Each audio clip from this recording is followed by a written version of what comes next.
कांग्रेस अभी नए कृषि कानूनों का पुरजोर विरोध कर रही है और किसानों के साथ आंदोलन में खड़ी है। लेकिन साल 2010 में हरियाणा के मुख्यमंत्री भूपिंदर सिंह हुड्डा ने तत्कालीन प्रधानमंत्री डॉक्टर मनमोहन सिंह को पत्र लिखकर एपीएमसी के एकाधिकार पर अंकुश लगाने की मांग की थी। इस दौरान हरियाणा के मुख्यमंत्री Bhupinder Singh Hooda working group on agriculture production के चेयरमैन भी थे। तब भूपिंदर सिंह हुड्डा ने प्रधानमंत्री डॉक्टर मनमोहन सिंह को एक रिपोर्ट सौंपी थी और उन्हें सुझाव दिया था कि देश में एपीएमसी के एकाधिकार पर रोक लगे और किसानों को एपीएमसी से बाहर भी बाजार वैकल्पिक व्यवस्था की जाए। भूपिंदर सिंह हुड्डा ने अपनी रिपोर्ट में कहा था कि 2003 में कृषि मंत्रालय ने एक मॉडल एग्रीकल्चर मार्केटिंग लॉ जारी किया था। इसे सभी राज्यों में लागू करने को कहा गया था। इस कानून में कहा गया कि किसानों के लिए बाजार के वैकल्पिक चैनल मुहैया कराए गए हैं।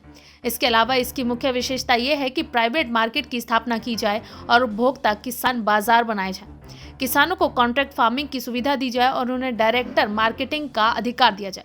भूपिंदर सिंह हुड्डा ने कहा कि राज्यों को अपने यहाँ ये कृषि सुधार लागू करने चाहिए। यही नहीं, राज्यों को इस कानून से बाहर जाकर भी किसानों के लिए मुक्त और प्रतिस्पर्धात्मक बाजार की व्यवस्था किसानों के लिए करनी चाहिए।